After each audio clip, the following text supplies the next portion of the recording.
be a bumpy night. What's going on, guys? This is the Laugh Bunker podcast. My name is Josh. Paul right here. How's it going, Paul? Hello. How are you, sir? This is episode number 1. What's today's date? Let's go with the date. Let's give it a mark on the date. It's April 26th, Sunday, 2020. This is the first episode of the Laugh Bunker podcast. This is a podcast, a safe space for bullshitters. This is a movie podcast. This is a comedy. This is whatever the hell we want to feel like talking about today. So this is it. Want to thank everybody for listening, for watching. And you, how's everything going? Let's give an introduction. Let's let people know who we are and why we're doing this thing. Well, we're doing this thing because we're locked in our houses. Yeah. we don't have a choice to do anything now. No, everything's going really good. It's day 31 of my apocalypse, and I want to thank the millions of fans who showed up today. Thank you. We appreciate it. We're not going to waste a lot of your time, but if you like, you can send us your money. We'd really appreciate it. But no, it is what it is. It is what it is, all right? Let me ask you a question quickly. What are the 3 things that you miss during the quarantine? I mean, what are the 3 activities that you would be doing that you're not doing right now? I think main thing is socializing with people I like to socialize with, friends, family, just freely going to where I like to go. I do like to eat and go to restaurants. I'm a bit of a foodie. Me and my wife like to go to different restaurants, try different things. We take our baby with us and all that. I really like doing that. Concerts is a big thing. I had a lot of concerts lined up this year. They all got postponed or canceled. So those are the things I like to do. I like to go eat, like to go to concerts, I like to socialize with friends. And then right now I'm not able to do any of that. But what I do like to do is spend a lot of time at home. So in a way, this quarantine is not that bad. I like to Netflix. I like to watch movies. I like to, spend the day with my family, work out. I can actually do a workout routine, a workout schedule. So in a way, it's not that bad. I'm making the most of it, So how about yourself? What are the 3 things? Well, I mean, the truth is going to church, going to the gym, and number 1, hiking. No trails. Yeah. So those are 3 areas that are a mainstay of my life. Yeah. I work out every day, sometimes twice a day now. The only weird thing is that the gym is in my bedroom. And the weirdest thing about that is that my wife doesn't put away the weights. Now, in the normal gym area, I'm going to come down and put your stuff away. Yeah. That's a rule. That's a rule in gym. You put your weights away. No, not in California. Now, maybe back in Chicago where they put you in a wheelchair if you don't put your stuff away, but out here they just leave it. Yeah, okay. Now, maybe in a 24-hour fitness, but I used to work out in this one small gym, bodybuilder gym, gigantic guys in there, and they were assigned. They follow the same rules in this that you do, and they're probably like Gold's Gym in Venice. You work out there. There's nothing laying around because it's the respect of the other person. Yeah. But at LA Fitness, I think it's part of your membership to leave the weights on the floor. So in our bedroom, my wife leaves the weights out. I kind of get on her, but it's a tight rule because if I want to exercise here, I'm not going to exercise over here in bed, if you know what I mean. Yeah. So it's kind of a little bit of a little stressful. But on a positive note, I'm been able to really spend some good time doing things I need, finishing my writing, working on some comedy for when the clubs ever open in a new millennium, whenever, who knows? Yeah. And, you're looking at June for that, I think. Yeah, it's going to be a little. People are going to be hesitant, I think, at first. You know what I mean? I think, of course, areas where they're serving booze, once a few drinks are there, no one will care about anything. But it is going to be interesting. But on the other hand, like I said, I'm having a good time.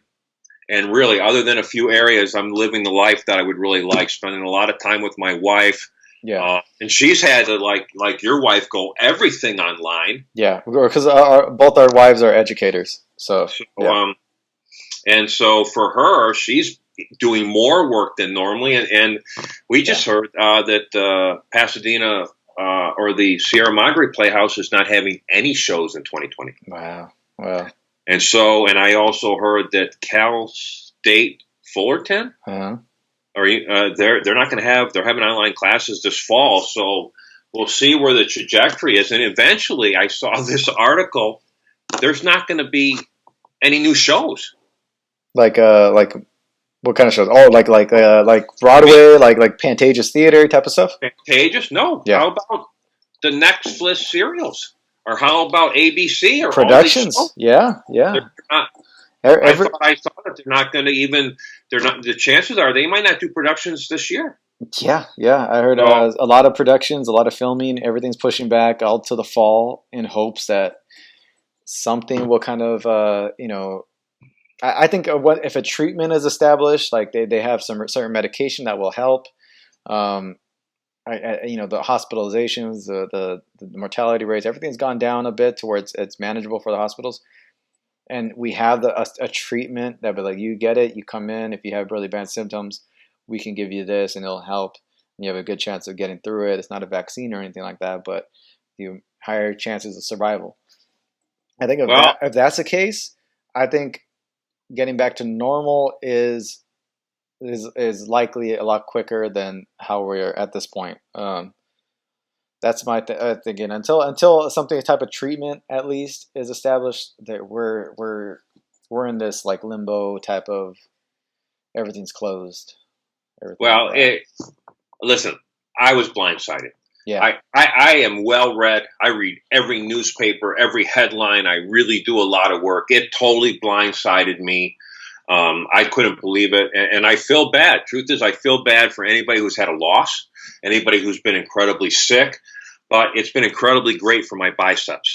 I mean, it's just been awesome. I mean, I do bicep curls like 8 hours a day. I mean, it's incredible, and it's been a real blessing. Yeah. Now, how do you like? Because I've had like a home gym in my house. I mean, whatever you can get out of it. I have cardio machines, elliptical, all that stuff. I have some weights. I have like a mat. I have yoga mats. I have everything. So I've been kind of almost in a way prepping for this whole quarantine thing because I didn't really have to. I've been going there. Did you start it? No, I know. I've had this whole garage gym for over a year now. Oh, really? Yeah, so it really didn't affect me too much. Now that the weather's gotten a little bit hotter, or I was talking about this with my wife, I enjoy the heat and working out in the garage because the heat is like just.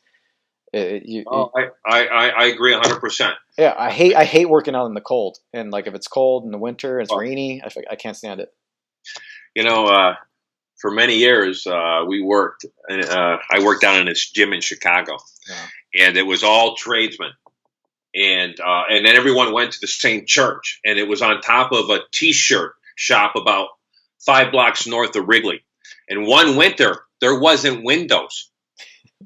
No. It's because everything was frozen over?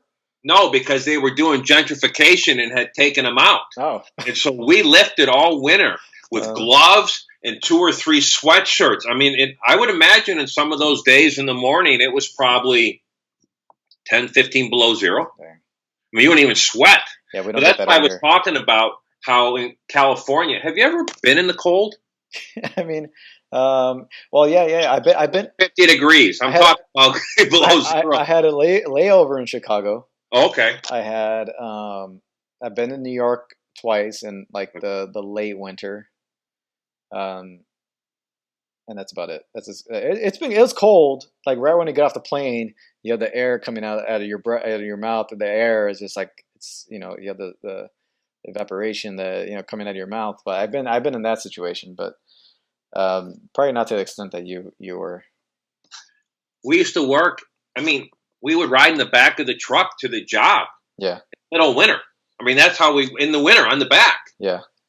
I remember one time I was putting winders in, and this is circular stairs for a short area, and they're circular, and it was so cold, I went home and got my plastic climbing boots that I would use with crampons. Yeah. That's how -5. That was the high. That's crazy. Not wind chill. That was the high.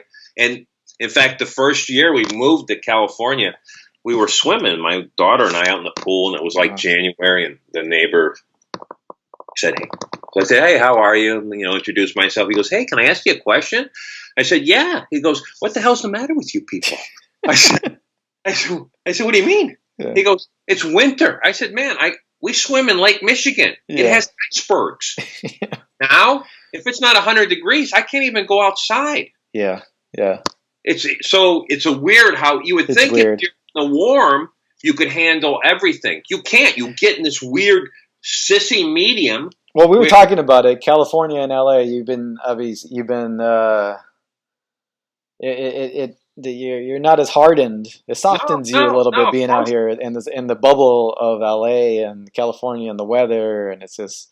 That's right. I was born in Detroit. I was built in Chicago, and I've been raped in LA. I mean, that's pretty much basically what it's been. But it's been a long trip here, and it's been good. Okay. On a side note, we have to talk about something interesting here. Yeah. NFL draft happened. I didn't watch it. I didn't watch it either. 55 million viewers tuned in because they had nothing else to do. I'm assuming everything big is going to get if you put it on the right platform, is going to get a lot of views. Especially right now, everybody's home. It's great. It was. I didn't pay attention to it. Who's your team though? Who's your team? Was there anybody on your team that your team picked up? I was born in Detroit. Uh-huh. My grandfather, John Paul Conroy, you didn't deviate from your division. That sounds like a hotel owner. Oh. It was like your team, the Detroit Lions, or the NFC. You don't even go AFC or out of it. So, truth is, growing up, I didn't really pay attention to football. I was more of a baseball guy. Okay. Baseball up to having a serious injury when I was 14. I fell long way, and I never played sports after that. And so when I went to college, I started getting into college football because everybody's in it. And so, and I lifted. At that time, it was big time lifting, and we were lifting with all the football players, and everybody's taking roids, and it just part of the whole deal. In fact, I had a roommate who was from Alabama, and he actually had like this big poster of Bear Bryant, the famous Alabama coach, and I believe he prayed. I can't say for sure, but prayed to the poster. He was praying it to the poster a few times, and that was in a Bible college, so that seemed a little weird. But I moved to Chicago in '85, the year of the Bears, the year of Mike Ditka, the year of year of my birth. The year of the Bears, the year of the fridge. The fridge. When of our society is a 360-pound man sexy? Everybody was in on the whole deal, and it was very interesting because you being born. What year were you born? 85. So September 22nd, 85. Yeah. What year? What date? September 22nd. Okay. I thought you said December. Every kid born in December gets screwed because you don't get the great Christmas, and you don't get. It's all we'll put it all together. Yeah, that's my son. That are there, and they're screwed forever. Yeah, my son's December 23rd, so he's screwed. That's even worse. I know. In fact, my daughter has a friend, and he was born on Christmas Eve, which your parents are pissed off because so you're never going to get anything. So it's a horrible thing. What's worse, Christmas Eve or Christmas Day or anywhere around Christmas or New Year's?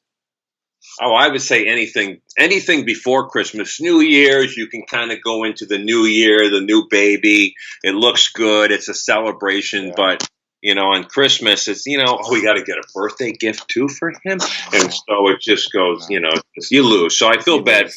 I had my daughter in June. Oh, that's a good month. Yeah, for that reason of an extra birthday gift. So she would have a good birthday. Though she was born on the O.J. Simpson white Bronco chase. Oh, really? Yeah, that's right. I think you told me that. Yeah.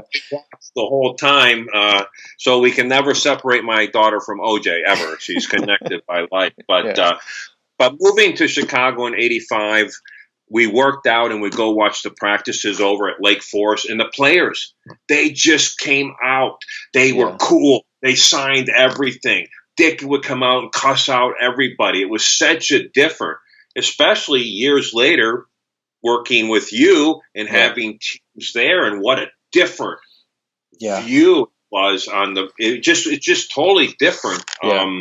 Which we'll get into, like how we know each other. We know each other by work. We work in the hospitality industry. We work at a hotel, which has its own stories. It's like I mean, if anybody works in a hotel, it's so interesting. I think every day. Every day, and it's like every day is a trip. A hotel is its own world, and it's encased in like one building. It's like layers, different departments, different businesses, like there's food and beverage, there's security, there's this, there's that. There's so many facets to it. It's so interesting, and I think that's where we met, probably 2 years ago at least. At this point, I looked it up now, and I worked there from 2014 to 2016. I left for a year. I had to go. I went to Colorado to go help my daughter. She wasn't feeling well. Ended up staying out there for about a month, which was great. Yeah. Everything. And then I went, and at that time I was doing the cookies, baking cookies and everything. We're trying to get the cookie company going. So I got hired over at a grocery store, and they were going to hire me in baking. Yeah. And I thought, okay, I'll get paid. I'll learn industrial baking, all the process, and maybe even get my cookies in the store, or, And but they put me in the deli for a week, and they said, hey, can you stay here? But I was too good.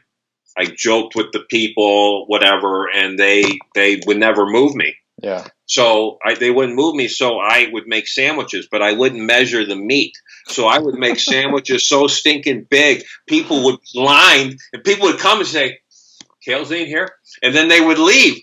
So 2 months after I quit the job and came back to the Westin, I was in the parking lot at Target, and this car drove by, and someone yelled, "It's the sandwich guy!" So he knew I must have been a good customer. Yeah. But because I was security in hotel, sometimes my job was a little different than an interaction than yours was. Yeah.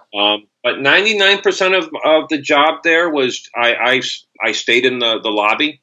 I enjoy just walking around and bullshitting with the customers, and like we talked about, some of my favorite people I've ever worked with are at this Westin. And when I worked during the day, I worked with a gentleman in security, and I'm even going to say his name, Jesse, because he knew everything about everything, and to go to work and just talk about stuff that everybody knows about.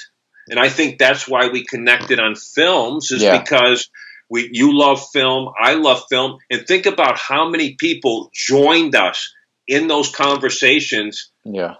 That it touches everybody. It's one of these things. Everybody goes to movies. Yeah. Everybody's connected. And there have been some incredible movements in the film industry as we see now. Yeah. And even through my era. Yeah. I started, my parents loved film. My parents took me to only great films. And so I remember my dad took me to see Apocalypse Now and Animal House and some of the, Godfather 2 and some of these classic films. I was so young. Yeah. My mom loved it. And then when I got married to my wife, who is a phenomenal genius when it comes to theater, and she's the one that introduced me into the whole theater arts, and then I really started going, and because of her I ended up going to film school in Chicago and then moving out here to become poor. That's what happens. That's what happens. I mean, but at least I don't feel bad, because there's another million poor people who came here also. So it thumbs up, misery loving company, so but anyway, so that's what's been so great about that job, and that's what brought you to the hotel. Well, the hotel was, I moved out here from film school, and and you're hustling and doing that instead of putting time into your craft. You're hustling, trying to meet people and do these things.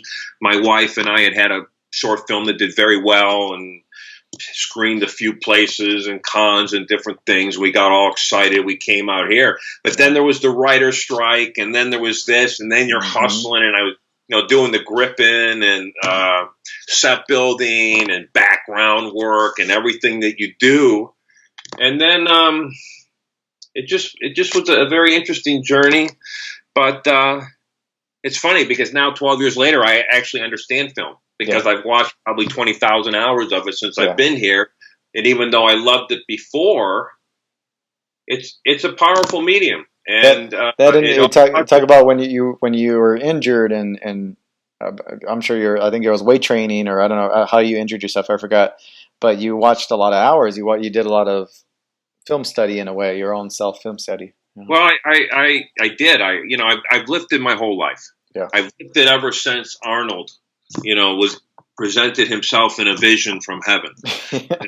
I was small. I played baseball. I had a bad injury. Yeah. High school years, I was on the marijuana team. If we would have had speed dial, it would have been Pablo Escobar. But so it wasn't that. And I was skinny. I have a sharp mouth. Yeah. My brain works pretty quick. Can come back quick with a comment. And I took a lot of beatdowns many years. And then got into lifting, and that was my big deal. And even when I went to Chicago, that's all we did in lift and that. And after being married for so many years, I had to have something in common with my wife. And so I kind of just started moving more into the arts. Yeah. And did theater with her and studied and went to film school. And she's been a major influence in my life. And but the truth is, I love film. I've always liked going to the movies. I like going to the movies by myself.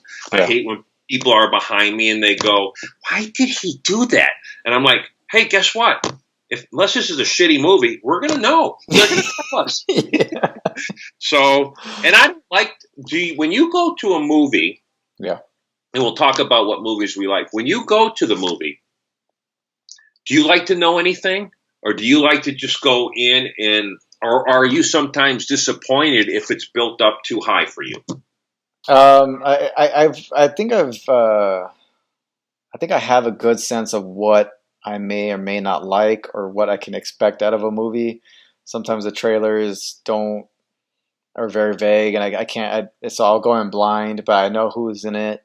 I know what they bring to the table half the time, and I'm like, okay, I'm gonna give it a shot. There are a few films that surprise me, some that that don't measure up to what I expect. But a lot of times I just go into it, no expectations. I don't try to read up on the film. I may see a trailer, I see who's in it, and I just go in and then I'll check it out. I can usually tell when I'm gonna like a film or when I'm not, or when it's worth my time, or if I need to see it now as opposed to when I can wait and just watch it later. I kind of have an idea of when those type of films. Yeah, there's certain films that need to be seen on the screen, obviously. Yeah. 1917 would have been one I should have seen on the big screen. Yeah, that's a type of film.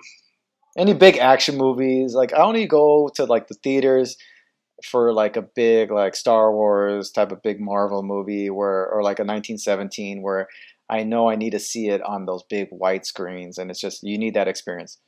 Majority of the films out there, like Uncut Gems, which we'll touch on, is a film that I can see in theaters or I can see at home, and a lot of times I'll prefer to see it at home because I can just focus on it, have like a drink or just some food, and then just chill out and watch the movie. Yeah. Okay, so getting to it. Yeah. What are, in the quarantine period, what have been some things that you've been watching? You don't have to go into detail, but what are some things that you like? Some of the things I think I finished Ozarks. I love the Ozark season. I don't know. You watched Ozarks too. Yeah. We were kind of keeping up with each other and telling other what we thought. It was a big favorite of my wife. Yeah, I love those. I love Jason Bateman. I love Laura Linney. Just them being going way back.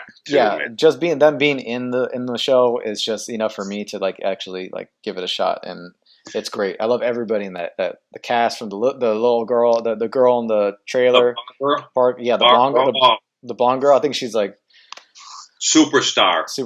Yeah. Every scene. Yeah. She's in a short film that's a part of a big wide ensemble, like a film, it's a bunch of series of mini stories. I'll send you the link, or I'll send you the information for that. She's in one of the stories. It's like a love kind of story. It's a different one. She's got like daddy issues and all that. It's great. Like she's in it. She's the lead. It's a great one. So I love her. I love Ozarks, Narcos. I got into Formula One racing. I was talking about that. I got into Formula racing over this quarantine. I always kind of been interested in it, but I really got deep into it. I've been playing the video game on Xbox like since, you know. What's the fastest you've been in a car? Close to about 100 maybe. I haven't been. Have you been in any high speed racing type of situations?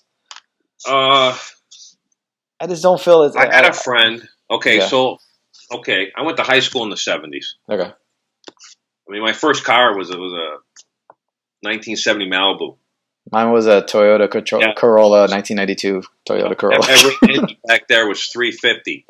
I mean, stock. Everything came fast. But I had a friend who had a Roadrunner, and it was all had the big scoop, and he would take it down the Kalamazoo and put it on the quarter-mile track.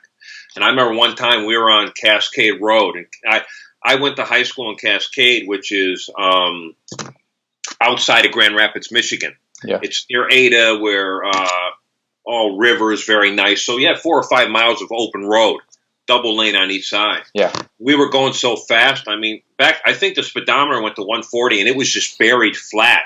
And we were going so fast, and I was reaching for like a seatbelt, and he laughed. And his name was Phil, and I don't remember his last name. Big stoner dude. He laughed. He goes, "At this speed, it doesn't matter." It's like get. That was the last time I drove with him, but that was probably the fastest. But all our cars were fast back then. Do you remember the speed? Oh, I'm sure it was up. I don't know if it was stock, whatever, 140 or 135, wherever it went to, it was buried. Yeah. I mean, and it was just smoking because he usually put that on the quarter-mile track. Have you been to any racing events? I have not, believe it or not, even though I grew up in Detroit, other than quarter mile, yes. But growing up in Detroit, automotive was everything. My father, my grandfather, everybody worked in the, my dog came down. Whatever. Everybody worked, and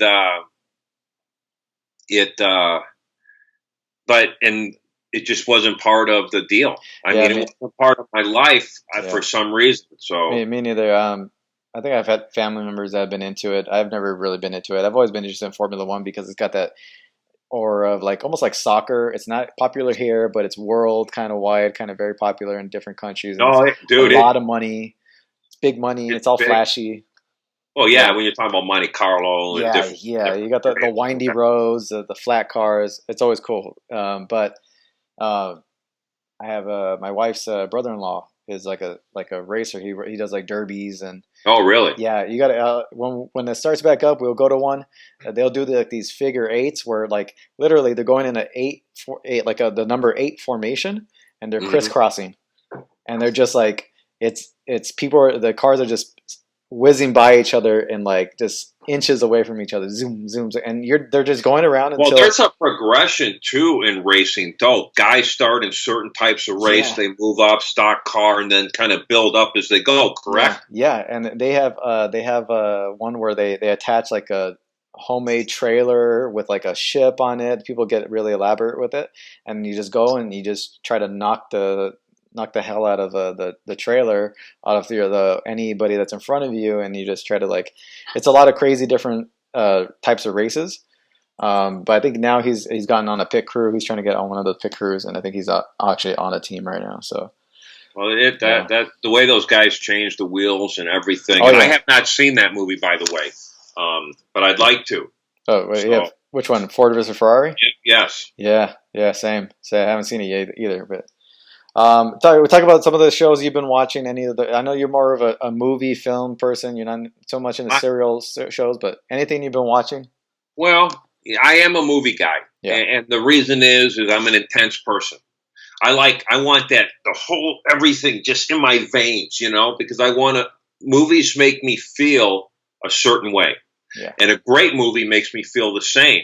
And I've never had, I've had moments on some TV shows where I might, feel sad for a second or whatever, but nothing like I'm getting with a film. Yeah. Not because you have the paradigm, the total arc in 2 hours instead of, even if you're binging, you're not getting that kind of information. Yeah, it's true. You know what I mean? So it just doesn't work. But I do like some. My wife is a big serial person. You know, she's always working, so she always has something going on. I mean, everything on. She hooked me on to Ozarks. I watch more films. So yesterday, because I'm the house cook, I made sauce, which I will be delivering some sauce to you. Great. And some cook. I have to bake tomorrow. I can't bake when it's 100. So when I make spaghetti sauce, it takes about 6 hours. Yeah. So I put movies on. Now, I watch movies so much that certain movies, I can play them and not see them and see it in my head. Yeah. I know that might sound weird, but No, I get you. I do the same thing sometimes. Movies are my music. Mm-hmm. So I can put on any movie and feel exactly the same as I have for years. I mean, if I hear Gonna Fly Now from the Rocky movie, I know exactly where I was at. Yeah. Like some people, music puts them into a space, film puts me into that space. Yeah.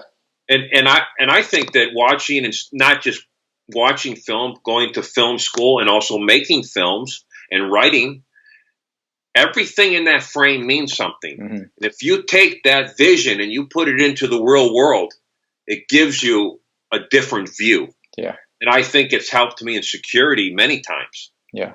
Just trying to put a story together real quick. Things aren't adding up. There's something not there. Yeah, same. Yeah, same. Yeah. You know, and you at the front desk, you know. You can gauge. You have to. Yeah, you also have to gauge. Something's not right. Something's like It's like it's so during this quarantine. So scenarios that might play out, but they don't. But just in case, you ran different scenarios in your head of how a situation could go. Yes. Yeah. So for me, I have not really been watching a lot of series. Certain series I can jump in. Yeah. So in other words, for me, Mad Men. Yeah. Breaking Bad. Narcos. Films. Yeah. Well, films, everything. I mean, anything I've seen 2 or 3 times, I can just I can just jump in different parts. It moves on, and normally I would be watching more sports this time. Yeah. Now I'm not watching any sports, and I'm watching more movies, and and one thing I've really put some time into is this Michael Jordan's The Last Dance. Yes, I have a few friends that are watching the same thing as you, and I haven't gotten a chance to watch it yet. But I hear great things about it. I like ESPN and the documentaries they do. 30 for 30s are great. It's, having lived in Chicago during that time, one of my really good friends, his name was Ron Thompson. He was this African American guy, bigger than life. He loved films and he loved Bulls. Yeah. So we saw the best movies, and we worked at a company where he managed the tickets, the season tickets that would go to make more sales. Yeah. So we always went. And being from Detroit, of course, I was a bad boy. So when the Pistons came, when the Lakers came, when the Celtics came, when everybody came, when everyone was in, we were there. And that basketball that I saw in 86 to 90, that's not the basketball you see today. Yeah. Not at all. I mean, just the takedown. And when you would be at the stadium in Chicago, one time we went to a Piston game and Jordan went for a layup. Rick Mahorn put him down. Doug Collins, the coach of the Bulls, jumped on Mahorn's back. Mahorn elbowed him in the head, threw him onto the scorer's table, and why they would give these out. Do you ever see those? They're like a calendar that's a cube, and you rip it off. Yeah. They gave those out, and people started rifling them into the court. Well, they're just weapons. Yeah. And they came on the speaker. You're not going to be prosecuted. You're going to jail. Just if you throw it. I mean, the intensity. Yeah. Highly recommend it. Maybe it means a lot to me because of living the era. Yeah. And just watching the games. And when they moved to the new stadium, it wasn't as good because it became spread out because it became a money thing. Yeah. But in the old days, it was at the Chicago Stadium. that was straight up. And we were at the end of the second balcony, and you could hear the swearing, and you could hear the intensity. And that's where Joe Louis won championships. I mean, it goes all the way back to the Blackhawks. And it was just a great, tight. It's like going to Wrigley Field. It's tight. Mm-hmm. It's not like going where you're so far back. It's like going to a concert and being in the first 5 rows. Yeah. Or standing in the pit. Yeah. That's the difference. And even at Soldier Field, you could stand in line and go in. Mm-hmm. If someone came out, you could take the seat. It was just a great time. So I highly recommend watching that if you have a chance. It's phenomenal. And I think film, I struggle with saying this is the best film and what's this, because it's whatever touches you in the heart. Yeah. And it's whatever, everybody has their own heart, but sports is winner or loser. It's true. Yeah, it's true. I'm more of a boxing, mixed martial arts type of guy. I do a podcast on the side. Aside from this, I have a podcast I've been doing for about 5 years, the MMA Complex podcast. We've been covering mixed martial arts and all that. So I'm more of a UFC, MMA guy, boxing guy, which I think is probably going to be one of the first sports to kind of really get going in this whole Corona time. I think they're already planning the May events. They have 3 scheduled so far. And I think sports gets like a certain emotion out of you, much like movies do. What are some of your top movies that you would say are like? Well, you know what? It's interesting because, okay, let's tell everybody here. This is the second time we're filming this. The first time we went on, and yeah, I don't care what Joe Rogan says. You do not take psychedelic mushrooms before a podcast. No. You just don't do it. We're all over. Even smoking or in America. I would never have a drink or whatever. I can barely speak English legally. I just finished my drink, so I can't say yeah. But I'm good though. It takes a little bit more for me. Best film. Yeah. My best films change.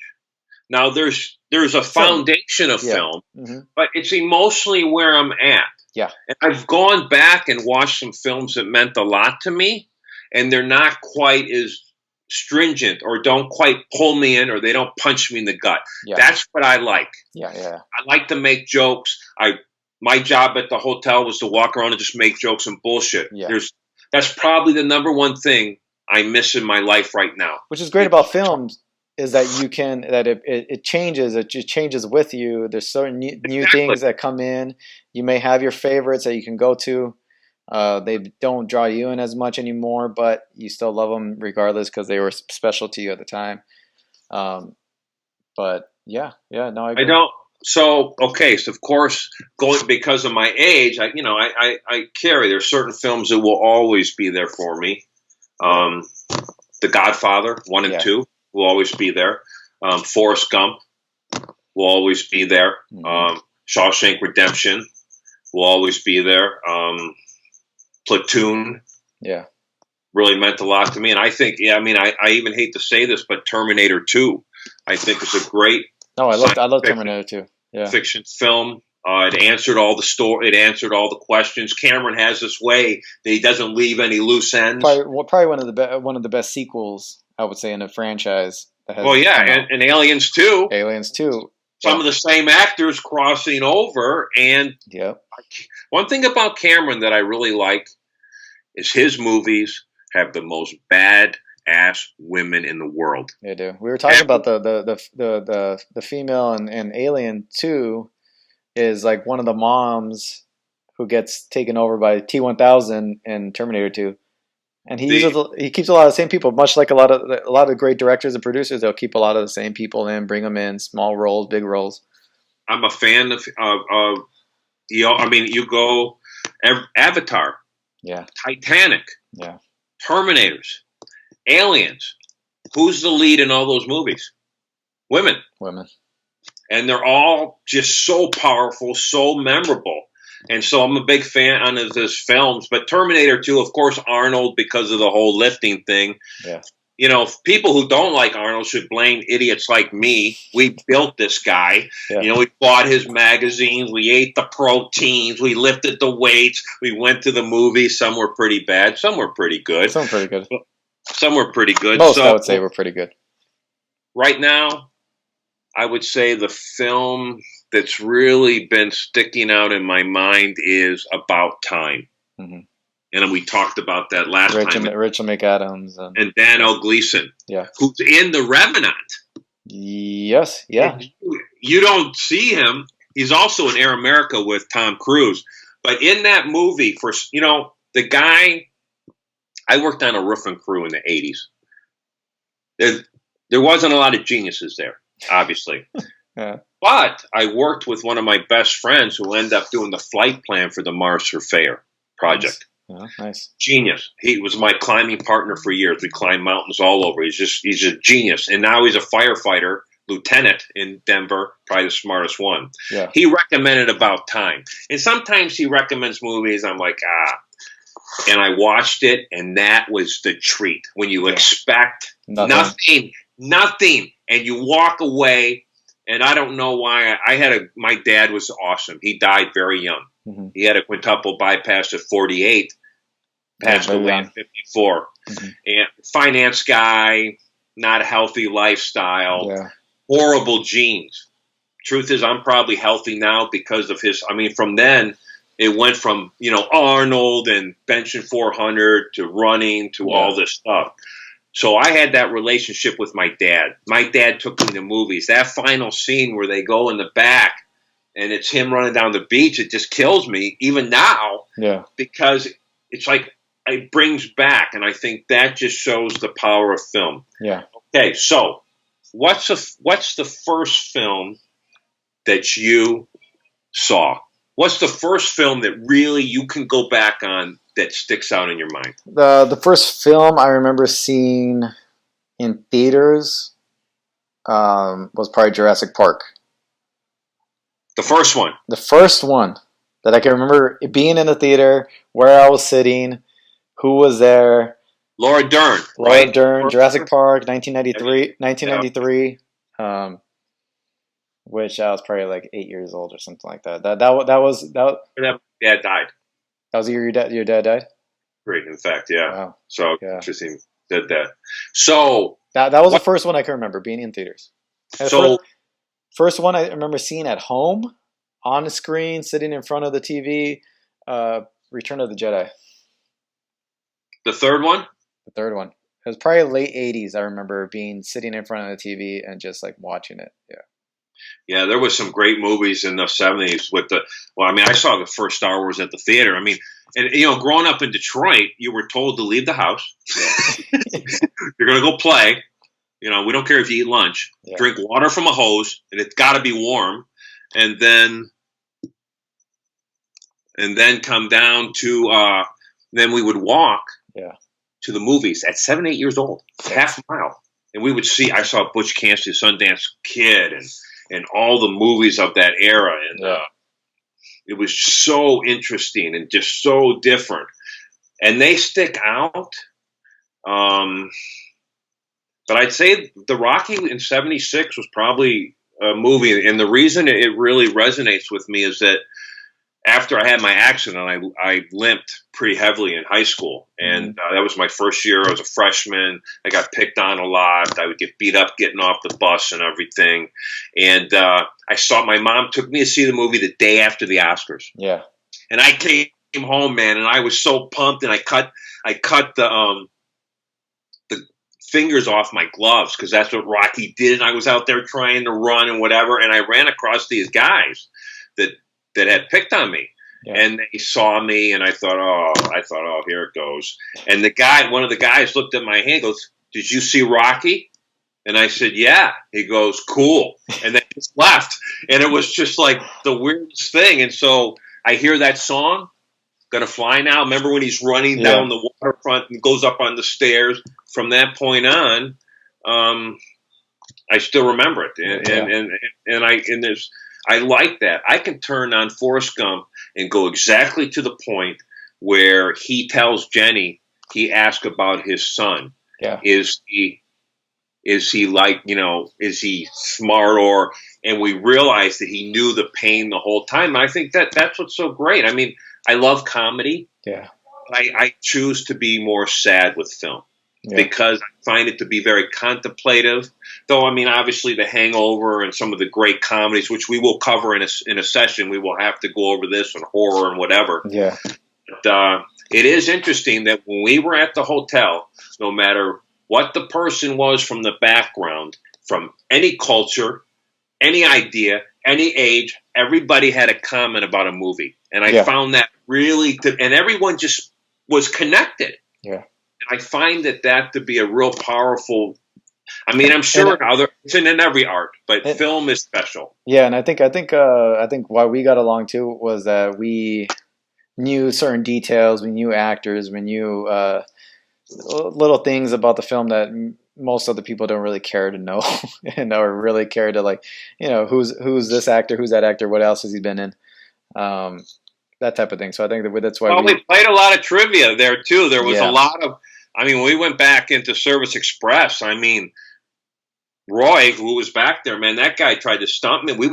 He just knew. He's another one. He's another one who was like, he knows everything about everything. And Brad too was another guy who just knew everything. Loved film. Yeah. We would talk Godfather and different things, and he was a mob guy, and he kind of looked like a mob guy. You know what I mean? I mean, he dressed very spiffy, but he loved film too. And everyone would come in, and didn't matter who you are, they were all connected to it. And I think that's what's powerful. Yeah. And I think that during this time, I hope people have a chance to go back into old films. Yeah. And really see some things that they haven't seen. Yeah. Step outside your box. I mean, I'm glad a lot of these streaming services are offering free content, which is great. I got cut off. You got cut off? No, I had I don't know why they were trying to be nice, or they found out that Netflix made 16 million new viewers last month. But I woke up the day after the big shutdown, the big speech, we're locked down. I've got 500 pounds of meat in my freezer that I won't eat forever. If I eat it, I'll be dead. I'll be dead like my father. I'll have to have a bypass.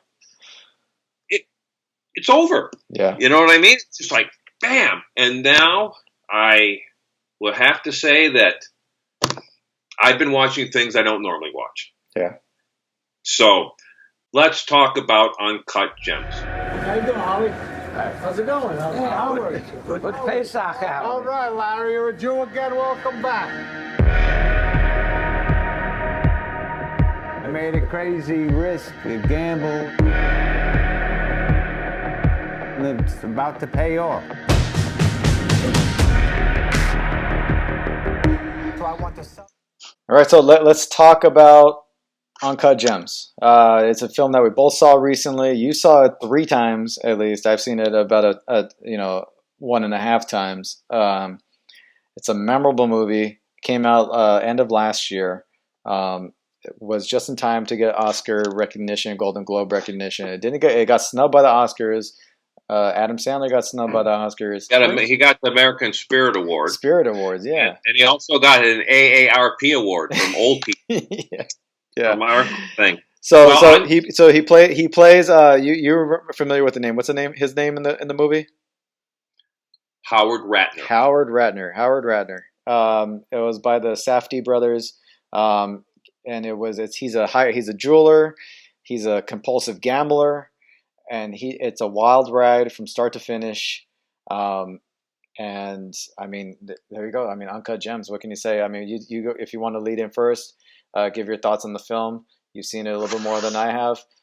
Your initial thoughts going into it. If you had any expectations, and kind of what after you saw it, what did you think? Well, Uncut Gems follows Adam Sandler's story as a jeweler. Yeah, he's got 100 pokers in the fire. Yeah. He owes massive gambling debts to a couple different people. Mm-hmm. People are coming out for him for everything.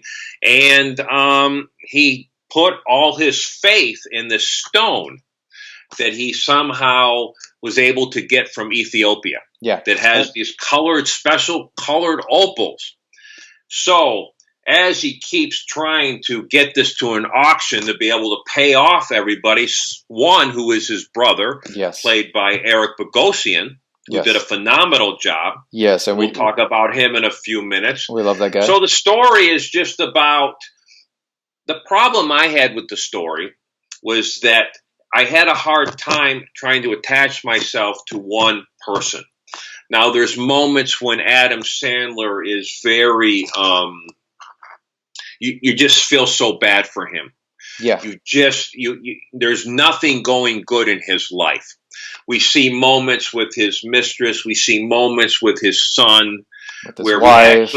where he's compassionate for a moment, but really he's just a shucker and jiver continually. You know, always trying to keep ahead of what's catching up. Yeah. Having the African American gentleman who works with him in his shop outside to bring in customers, high elite clientele. He bring in Kevin Garnett, who is the main client in this film, high profile client, who I think for being an NBA player did a really pretty decent job of selling himself as himself and as an actor.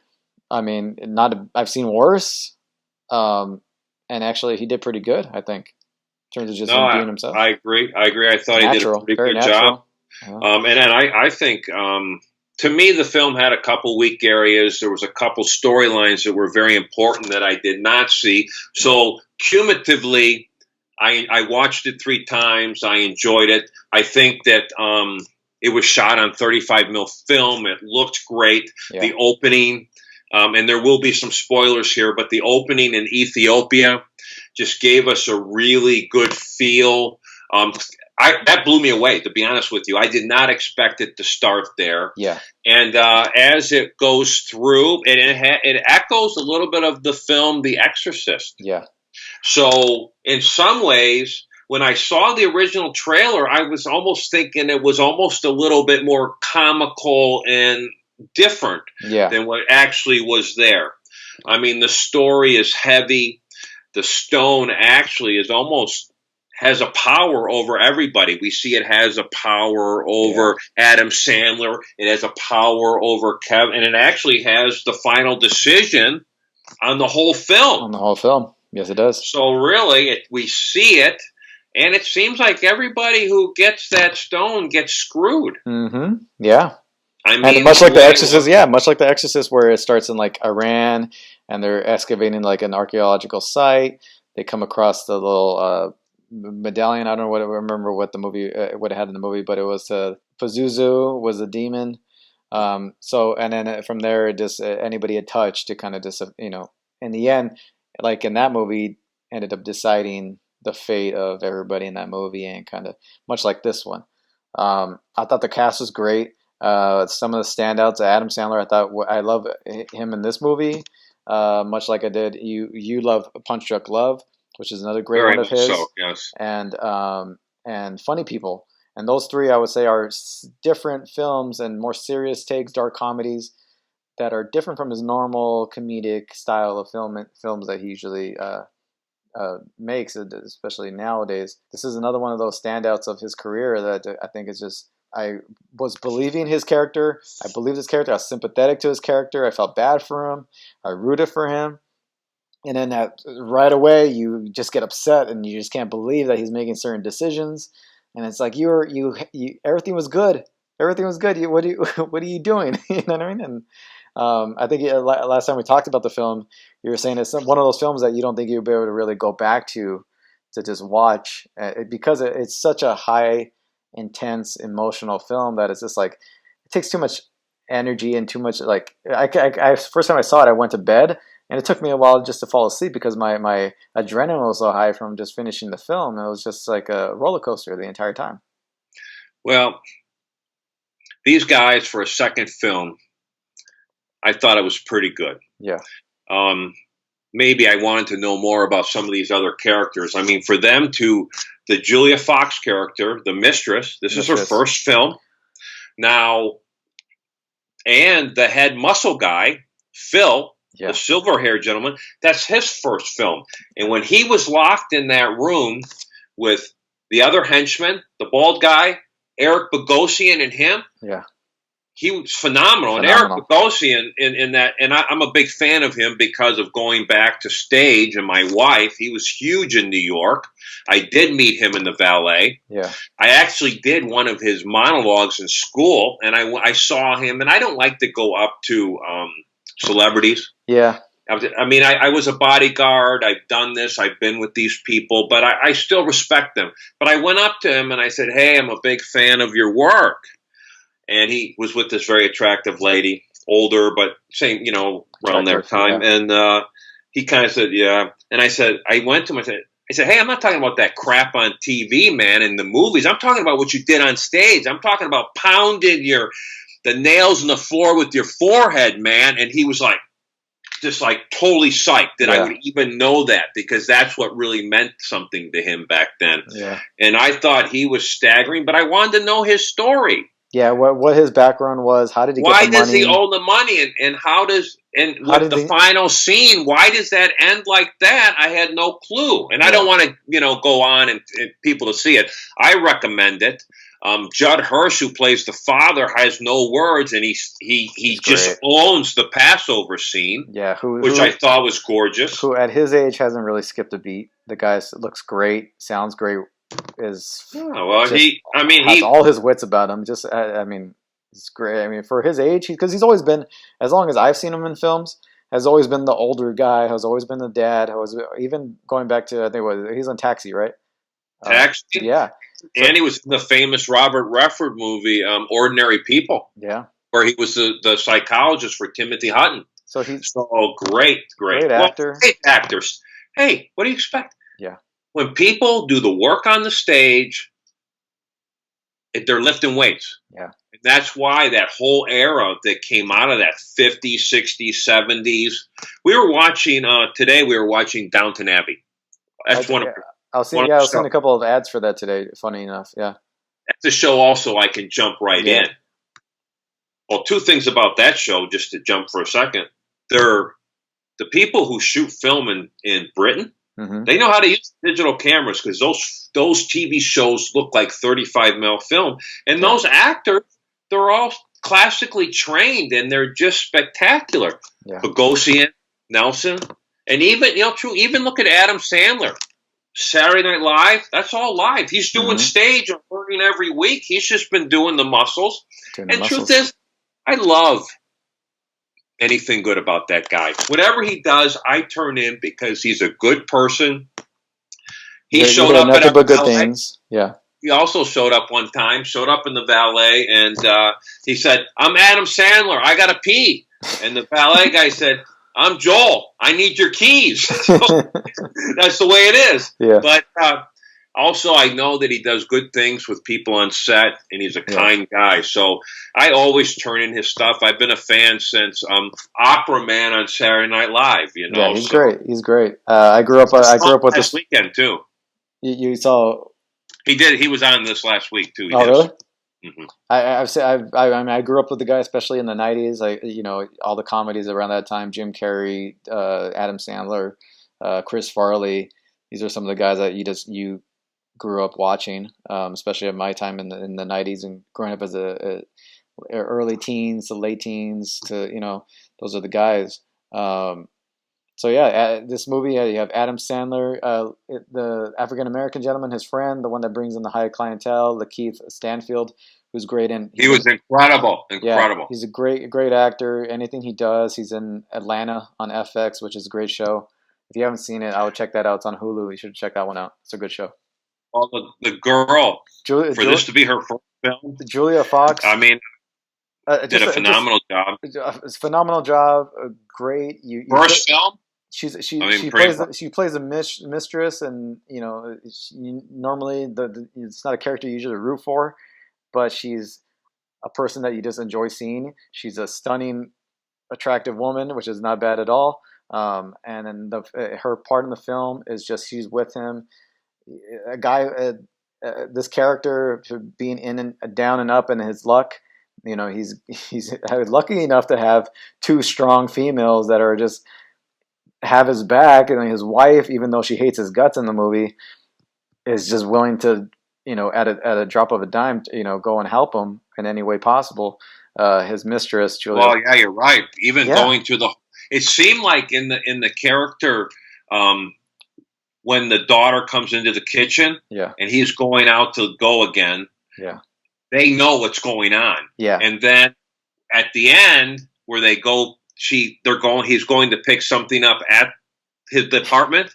And She knows where he's going. But yet there's a piece about it too, which is different. And the son kind of figures it out almost, but because the guy told him. Yeah, the guy told him. The neighbor. Yeah, that was a good scene. When he's at the theater with his wife's play, and then he ends up in the trunk naked, and then his wife just opens up the trunk. He comes out naked, and then she just like stares at him, and then just walks away. Like it's just. I don't know if my wife would open the trunk. Yeah. If I was naked. Idina Menzel, who's one of the voices on Frozen, she's more known for her singing career, I guess.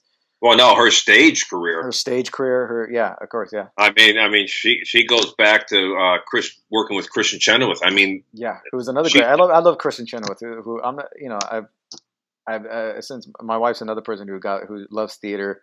Your wife works in theater but production, but my wife is a fan of theater, and we go to all the Pantages. We try to go to the Pantages and off Broadway stuff as much as we can. Well, the truth is, my wife. I was trying to think of who the big influences of my life are, and my wife is one of them because of theater. Yeah. I mean, I did not. We lived in Chicago. The truth is, I'm having this conversation with you because she let me out of the closet. The truth is, I'm locked down 8 hours a day. Yeah. She loves theater. She teaches high school theater. You saw one of her productions are on another level. Yeah. And I really realized when you look at film, theater is such a powerful entity, especially in the back in the 50s and 60s and 70s, where everybody came from New York to come to LA pretty much, and had all that training. So I did work at a condominium where Kristen Chenoweth worked. Did you see her in person? Oh, I talked to her many times. Yeah, she's great, huh? She's also an attractive woman, a stunning woman. I don't know. I've just always been into her. She's about this tall. I put her in her Bentley for the Oscars one year. In fact, the year I worked there, she was going, and the reason she's so cool is her parents. I think they're from Oklahoma. Yeah, they would come in. They're like old school. Humble means nice. I think they're Christian people, really nice people, really cool. And every time she came in, and she gave me a really nice Christmas tip. To be honest with you, I mean everyone at that place did, but she was nothing but immaculate. She seemed like that. Very self-deprecating, funny humor, and that is. No, I watched a lot of late night talk shows, and whenever she came on, she was entertaining, and I had to watch because she's great, and she's the person. I mean, she is. I mean, she's huge. Yeah, she's huge. I mean, and she's super nice. That's why we keep talking about her and Adam Sandler and all these people. Super nice. We appreciate them. They give us a break from our life, and that's what is so great. When you hear about stories like this. And it's great meeting some of these people in person because not a lot of them, some people won't give you the time of the day. Some people, I'm one of those types of people that I can recognize somebody in a big crowd. I don't know, like whether they're a big time actor or a small actor. If I seen them in a movie, I will recall where I seen them at, or I have that kind of facial recognition thing, especially when it comes to movies and film because I watch a lot of it. I have that type of memory, but. Yeah, just some of the people. I remember seeing Jerry Bruckheimer one time in LA. I was over in Hollywood at the near the Chinese Man Theater, and he was there with a group of people. And I was one of those people that he's a producer. Most people, even around my age, this was several years back, wouldn't have recognized who the hell Jerry Bruckheimer was. But I picked him out. Well, they will when Top Gun 2 comes out this year. But even then, he was coming out with movie after movie after movie, and you knew his name, but you didn't know what he looked like. I knew who Jerry Bruckheimer looked like, and I went up to him. I said hi to him. I told him I'm a fan of his films, and he was this great, really nice person. He had wearing like a suit with no tie. It looked like they probably came from a premiere. I don't know what, but I just like there's certain people I just have to go talk to. Like most of the time I will like let them be, but some people I have to take a chance. You know what his first two movies were? Well, he used to work with a guy named Don Simpson, who's no longer alive. He was an excessive producer, let's say, of the 70s and 80s. Yeah. But their first two movies together were Flashdance and Top Gun. So pretty much when you jump on that ball is rolling. And Hollywood made movies back then. Yeah. They didn't just put all their money into the Marvel movies or you know your tentpole theater movies or what's going to go big overseas. These were the movies where we saw the Pulp Fiction and we saw all these, you know, $20 to $50 million movies there that we all grew up on that just spun and made huge money. Yeah. And well, it's going to be interesting to see how this coronavirus, social distancing stuff affects the movie industry, because before the movie studios are making the big blockbuster Marvel action movies, anything, whatever they had to do that could draw big crowds and get big money, Star Wars and stuff like that. Now that theaters might be taking a hit for quite some time, who knows if they're even going to bounce back to what they were at this point. It's going to be interesting to see what Hollywood does in terms of making films, making movies. What about the Oscars next year? Yeah, the Oscars next year. What movies have come out? Yeah. What's gonna? You know, I mean, I know they released the Oscar movies in late December anyway, but you know, I think that Netflix and streaming has put a dent. I mean, the theaters are not as full when I go as they were probably as when you were younger, and definitely not me. And now after this whole quarantine thing and social distancing, it's going to be interesting to see how it plays out and what Hollywood decides to put their money towards, because you know, get theaters and getting people in is not going to necessarily be available anymore. And what do they do? What do they do now? So everything's going to be probably direct to video, direct to streaming. Well, who knows? We'll see. Well, I mean, and we were talking about earlier, pretty soon, all these shows that we're watching seasons now, there are no more. Yeah. So we're going to be in a world of rerun. Yeah. And from what I read in the trade is that Hollywood, they might not even go into full production this year. Yeah. And if they don't, think about if you had a project that was in line. I mean, all these people, like as an example, you know who Lin-Manuel is, right? Yeah. From Hamilton. Well, he was getting ready to do one of his projects, and everything's who's to on say ice. that all? Yeah, I mean, everything's been ice, and I'm sure that they're going to these big movies that do well overseas. I mean, Marvel, that they put all this money in, I'm sure they're going to have to ramp this stuff up. That and you know how China has been a big player in Hollywood lately, and for several years now, where they gear everything towards the Chinese market. It's such a big market, and they'll edit stuff out of films if China doesn't want it in the film. They'll take a whole chunk out of a film, change up the story, change up the script. Well, I have, on a side note of that, I have a lot. I mean, we'll get into that at some point. Probably maybe the next episode we'll get into that. Tarantino would not let them cut. Yeah. And we're going to talk about that movie. But so on a wrap up here, Uncut Gems, I would say watch it, especially since you're at home. Yeah. It's going to be on Netflix soon. I think late. Oh, is it going to come out? It's going to come out next early May. I believe it's going to come out on Netflix. But you can rent it on Amazon for $3-4. I watched it on Spectrum, and I had it for 2 days for $6. I enjoyed it. I watched it twice straight, and then I caught other parts. There's great parts in the film. It's an uncomfortable ride. Yeah, it's one of those things where I never breathed.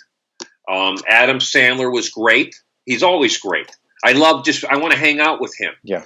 But there's some sad moments in it, and there was a good twist at the end with the money that I thought something bad, and it turned out to be interesting. And these brothers, they got a 70s feel with the way they carry the camera, with the way they shoot. I got a lot of handheld. I'm going down that hallway with all the jeweler guys. I felt like I'm in the story. Yeah, it takes you in there. It takes you in there. They take you in the film. I would have liked to know more about the relationship with his brother, Eric Bogosian. Judd Nelson can throw hundreds of $1,000s away, and it's not a big deal on the bid. And I'm like, I would love to know more. And I guess that's a good thing about film is when I want to know more. Yeah. I don't want it to end. Yeah. Some people will bomb at the end. We normally don't see that. Yeah. We haven't seen it since Hitchcock got the star out in Psycho. Yeah. The lead. So because of that, I'm going to say, it's worth watching. Anytime Adam Sandler's on TV, it's worth watching. Mm-hmm. And especially when he does a film like this, that's different than what he normally does. It's worth checking out. Well, I didn't watch those movies. I forget what they were, where they all went to the park. I don't watch any of those either. I don't. They're not for us. They're not. It's not for us. It's just no. Why? Because we're so genius and everything, or because no, because they're more geared towards the younger. No, it's definitely not that for sure. Younger family PG type of situation. It's just not geared towards us, and that's the route he's taken lately in his career, and it's fine. He's worked hard and long enough to do what the hell he wants, and every now and then he gives us something that we actually will. Us people like you and me will appreciate. So, yeah. Well, I really liked, like I said, we talked about Punch Drunk Love.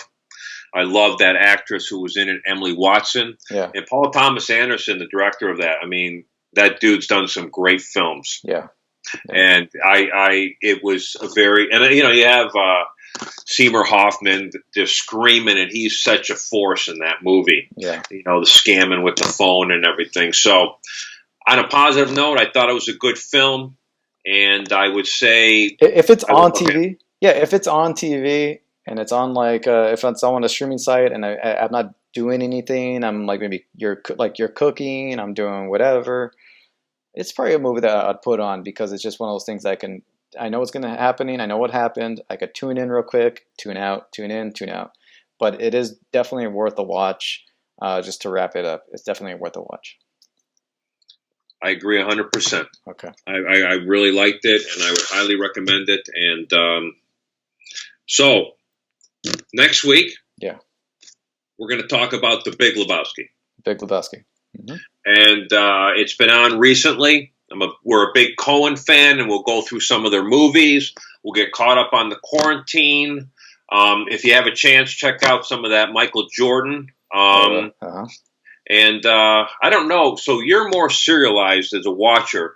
Quick note: do you ever watch some of the Scandinavian TV shows or detective shows? My wife is really strung out on that Valhalla and different shows. Do you ever watch any of those? I can't say that I have. If you have any, I've come across a few. Normally, the UK has a couple of shows. They had one titled Bodyguard. Not like a movie. I thought that was great. It's only one season, but I thought it was great. They had another one, I think 7 Seconds. He got a Golden Globe award for his performance, or SAG, one of those two. He got a nomination. I think he won too for that. Yeah, I hope they bring that show back. A couple of shows, but I mean, I haven't seen anything yet. But I'm gonna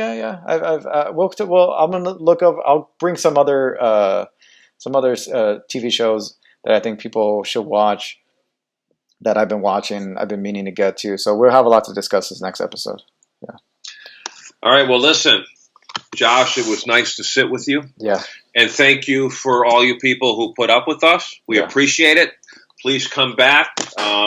As we grow and talk, we'll bring more stories in from our lives. We're going to bring people in to come talk with us when we get out of quarantine and lockdown. And, it'll be a good thing. So thank you for your time, everybody. Have a great day. Josh, good to talk with you. Yeah, have a great day, man. No, thank you. You too. And then everybody follow us on and subscribe on YouTube, on Twitter, on Instagram, all at The Laugh Bunker. Everything at The Laugh Bunker. And one last thank you. I want to thank all the grocery store workers. Yeah, I'm very thankful for all the doctors and nurses, but every time I go to the grocery store, there's crazy people jumping in your face. that don't have masks, and these Yeah. people are on the front line. And I got to tell you, I like food. Yeah. So Definitely a big thank you to everybody that's thank working you very right now. much for you people. Have a good night. Yeah. Right on. All right. Hey. Thank you.